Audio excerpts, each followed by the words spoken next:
நான் சொல்றேன் மித்த கட்சியோடைய கட்டமைப்பு எப்படி இருக்குன்னு. நான் வேலை செஞ்சிருக்கேன். 40 வருஷமா ஒரே மாவட்ட செயலாளர். அந்த 40 வருஷத்துக்கு கீழே மேல குடும்பத்துல ஒரே இளைஞரணி தலைவர், 60 வயசுல இளைஞரணி தலைவரா ஒருத்தர் இருப்பாரு. அப்படியே பாத்தீங்கன்னா கட்சியோட கட்டமைப்பு பாத்தீங்கன்னா அப்படியே 40 வருஷமா ஒரே மாவட்ட செயலாளர்.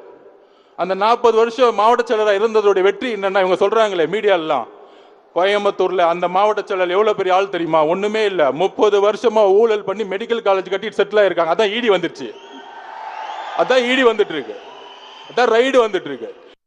தமிழக வெற்றி கழகத்தோடைய எங்களுடைய வெற்றி 30 வருஷமா பண்ண பாவம், மக்களுடைய ஊழல், மக்களுடைய வேர்வை, உழைப்பு எல்லாத்தையும் சுரண்டி சுரண்டி நீங்கள் பெரிய மாவட்ட செயலராக இருந்து கொண்டிருக்கலாம். ஆனால் மக்கள் இந்த 30 வருஷ ஊழலை தூக்கி எறியக்கூடிய 2026க்கு